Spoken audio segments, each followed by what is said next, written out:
Good morning mga ka-art vlog. Today's video, pest control naman tayo dito sa ilog. Maniniksay tayo. Siyempre, ang titiksay natin, yung babarili natin dito sa ilog, yung Chinese soft-shell turtle o mas kilala nating ahas pagong kung tawagin dito. Pupunta tayo ngayon sa spot. Pupunta tayo sa spot natin na paghahantingan. Dito lang yan sa tulay ng Kaguray Bridge.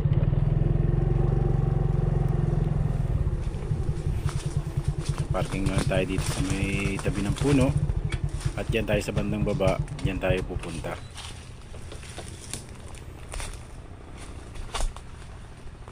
Dito sa area na ito, nakakita tayo ng ahas ng mga nakaraan, kaya ting darating tayo sa spot na ito, kukuha tayo ng kahoy. Yan, ampas-ampasin lang natin para kung mayroong mga ahas din sa area, makalayo na, hindi na natin matapakan o makasalubong. Medyo masukal nga pala dun sa area na pinaghahantingan natin. Nakapamaril na rin tayo dito, ilang araw na rin. Sinubukan natin balikan at may nakapagsabi, marami na naman.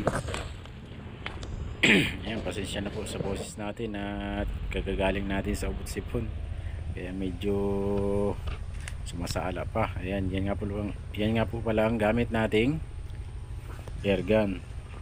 Valiente airgun po yan. Nakaset up na rin yung braid, yung ating nylon. Pupunta na lang tayo dun sa may puno ng ipil-ipil para dun tayo mag-abang. Ganda ng spot na yan mga ka-art vlog. At ang kinaganda niyan, yung puno ng ipil-ipil tumumba papunta sa ilog, kaya mas napaganda siya. Ingat-ingat lang at walang hawakan at magalaw yung puno. Medyo mataas din kasi yan, yung area na yan. Buwan na rin tayo ng liliman dyan sa area na yan kasi mainit kapag umaga, sapul na sikat ng araw. Nalinis ko na rin yan, yung pwesto na yan.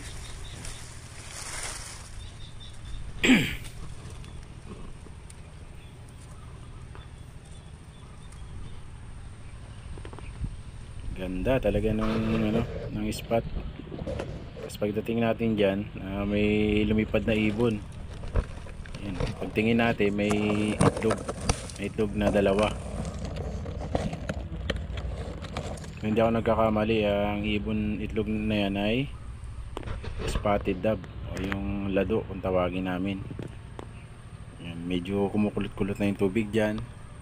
Tapos yun, yung tulay ng Kaguray Bridge. Ready na tayo, pwesto lang tayo, maaga pa naman yan.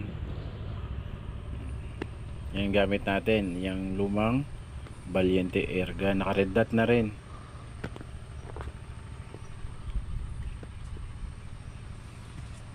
Tapos hindi pa masyadong sikat ang araw nung pagdating natin, kaya yan, medyo maulap pa. Makikita natin yung ulap sa tubig, napakaulap. Sana lutangan tayo dyan mga ka-art vlog. On na rin natin yung red dot natin kasi ready to ready to fire na.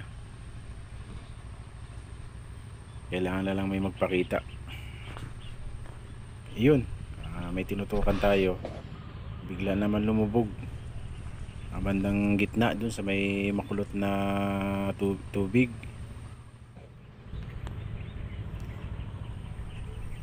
Yun, may sumilip na naman.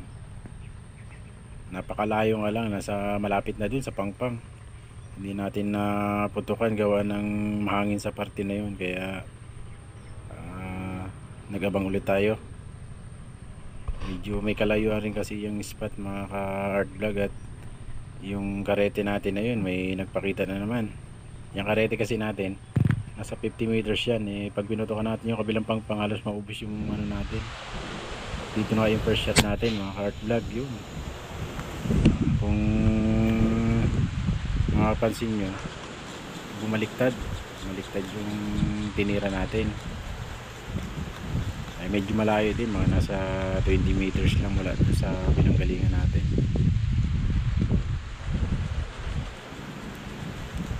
Samsamin lang natin.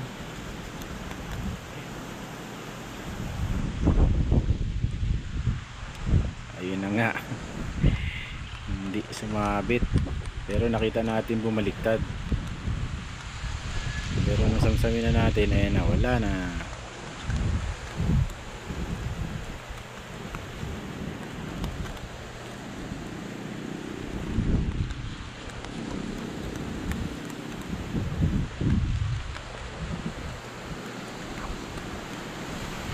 At ayan na nga po yung nangyari.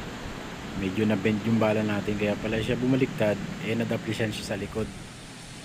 Kaya pala yung balikwas niya medyo malakas, kaya akala natin tinamaan. Yung pala natuktukan lang siya sa likod niya, kaya yan, inunat natin yung bala.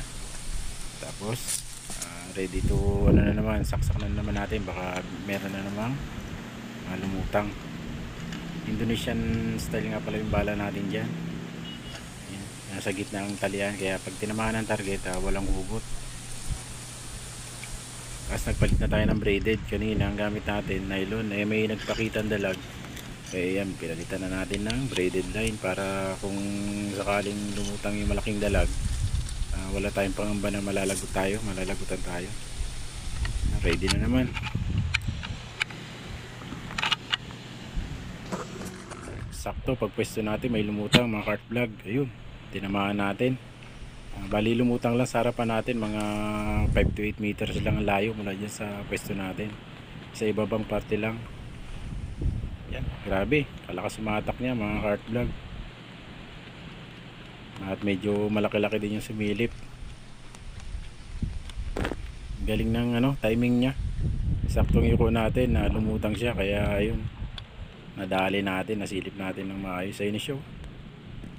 Grabe. Simula nagkaroon ng snake turtle na yan, mga cart vlog, dito sa amin, dumalang ng mga dalag.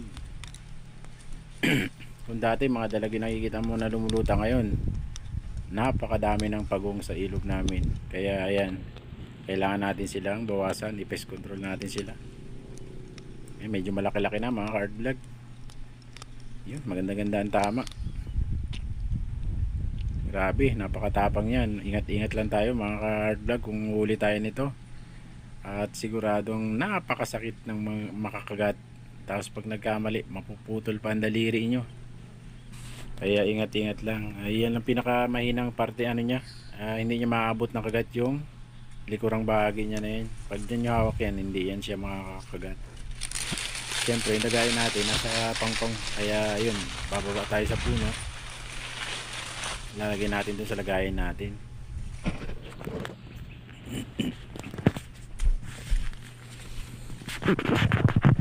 Yun. Hindi natin yan kinakalimutan yung screen natin, kasi medyo mahirap siyang kung wala lagyan. At nakaka-disgrasya ang snake turtle na yan, kasi pag nakagat ka, napakasakit talaga. Pag minalas-malas pa, mapuputulan ka pa ng daliri. Ayun.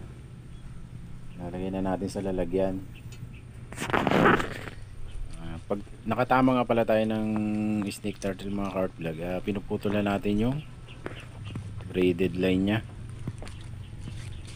Gawa ng sobrang kunat niya, hindi na siya kayang itagos o ibalik. Hindi kagaya pag isda yung hunting natin, pag tinamaan, ilulusot lang natin pabalik, makukuha na natin. Pagpagong, pag tinamaan, kailangan mo talaga siyang putulin. Ayos na, kulang 1 kilo, 1 piraso.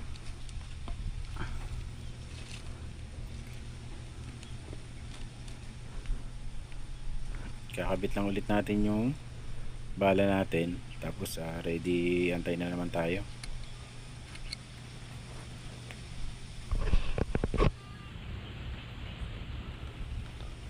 Mas madaling talian ng Indonesian style na tiksay dart, kasi sa katawan mo lang siya itatali, hindi kagaya yung sa dulo, mas matagal. Ayan, okay na.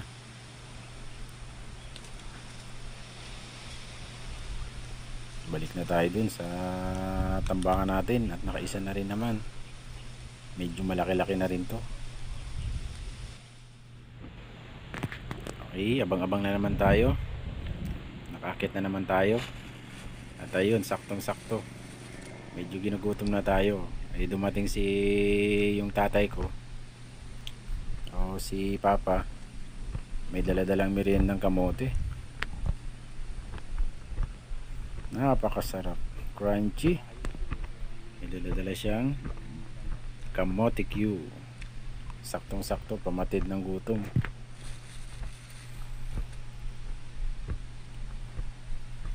Ngayon palang uminit mga ka-art vlog, kaya ayan, medyo napakalinaw na ng tubig.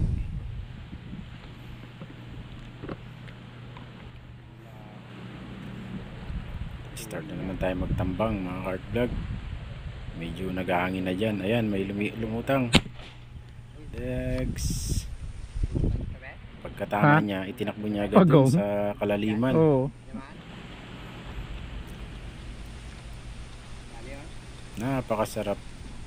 Napakasarap ng laban pag nakahuli kayo ng snake turtle.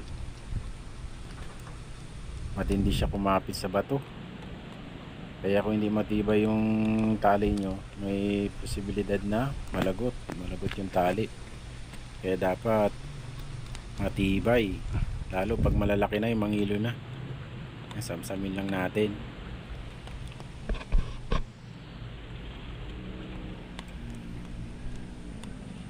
Napakaganda ng linaw ng tubig, oh. Kaya makikita mo agad sila kung may lilitaw na ahas pagong. Yun na siya.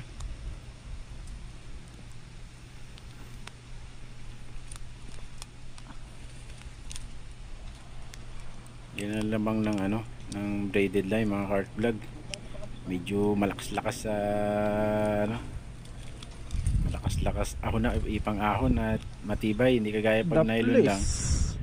Minsan habang inaangat mo nalalagot. Kaya sentro. Ayan, naka-braided tayo. Sentro. Ganda ng tama. Tagos. Grabe. Good size na naman. Nasa 1 kilo na naman ito. Medyo malaki-laki siya.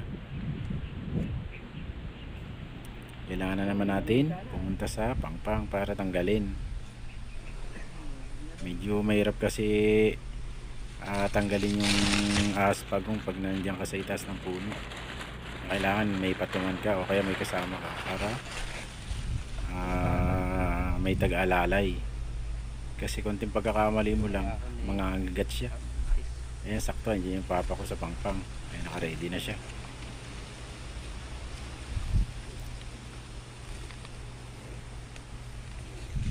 Ganda ng tama. Ganda ng size. Mas malaki yung mas malaki lang ng konti itong nahuli. Pero konti lang naman ang difference nila. Ayan, putulin na naman natin. Kasi hindi may tatawid, kaya kailangan putulin. Ayos. Dalawa na tayo. Abang-abang na lang ulit. Itatali lang ulit natin. Tapos ready na naman tayo magtambang.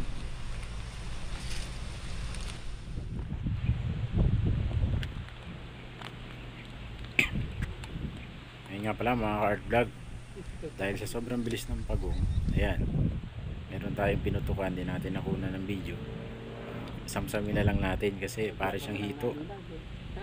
Napakabilis, bigla na lang sumulpot. Kaya yun, kailangan natin putukan agad. Hindi na natin magawang pindutin yung power on ng ating camera. Maganda na naman ang sukat nito. Pangatlo natin. Yan yung lumutang kanina na. Sam. Kailangan talaga matibay ang tali. Dahil medyo may katahasan din yung puno na pinanggagalingan ko. Ayun, oh. Sentro na naman, nasa batok na naman tinamaan, lusot na naman. Grabe, malaki-laki na naman ito. Grabe, kung sa pagong lang dito sa ilog namin, napakarami. Lalo pag na-timingan mo na oras nila. Balik na naman tayo. Buti hindi pa tayo nahuhulog dyan. Muntik-muntikan lang. Ayan. Pangatlo. Laki din pala yun. Ganda ng mga sukat. Halos pare-parehas lang. Parang magkakapatid. Mga gat ka pa. Grabe ang nga walang ano dyan. Ang pagong. Balik na naman tayo sa ating tambangan. Pasensya na mga ka-art vlog at hindi tayo masyadong magaling pa sa pagbo-voice over dahil first time natin gawa ng yung hunting natin ay masama ang ating lalamunan na mga malat-malat tayo, kaya ayan, voice over lang natin. Bala ulit tayo ng ating tiksay dart, tapos tayo mag-abang na naman ng lutang. Karga na naman tayo gawa ng medyo naka-power race ang ating airgun. 3 shots lang, nauubos na yung ano, karga, kaya kailangan every 2 or 3 mag-refill na tayo. Ganda na ng sikat ng araw. Yan nga pala, flex ko ulit ang ating airgun, Valiente airgun.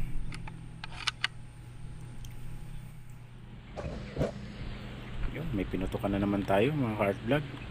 Hindi naman natin na kunan ng video gawa ng bigla na naman sumulpot dun sa bandang gitna.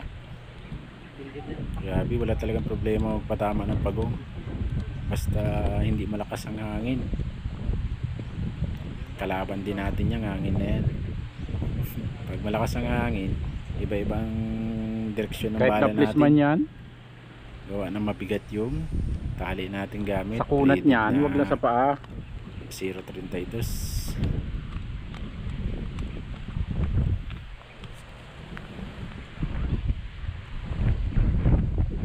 Grabe Pasok talaga siya ang sa yung pagong ibi. dito sa area. Bali pang-apat na natin to.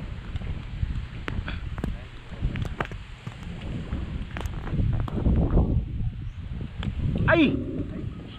Yun ang problema.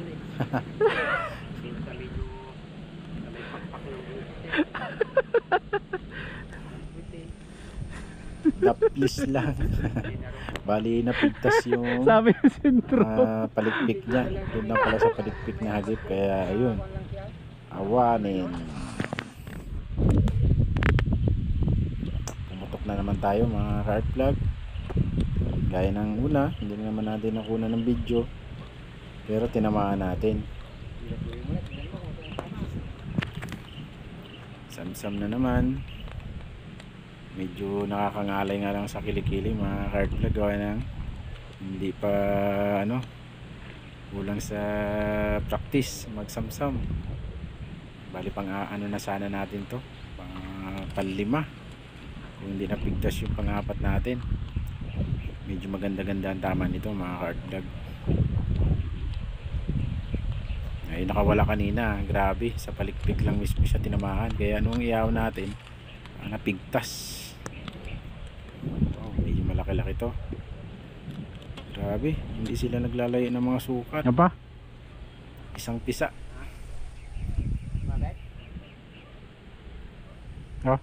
Grabe, napakarami niyan dito mga ka-art vlog, kaya nagiging peste na sila. Ayun mga ka-art vlog, bumaba na ako, dala-dala ko na yung mga tangke, yung bag, at Tadaan! sisibat na tayo. Yan yung ating pang-apat na pagong. Sa kalahating araw natin, ayan, nakadali tayo ng 4. Sayang yung isa, napigtal. Goods na ito mga ka-art vlog. Yun. Grabe, bigat niyan, mga nasa 3 kilo higit. Yung mga ka-art vlog, ayun, nakaapat tayo, kaya hanggang dito na lang ang ating video. Maraming salamat mga ka-art vlog sa patuloy na pagsuporta sa akin at sa bagong adventure natin ngayon. Okay. Paalam, thank you po.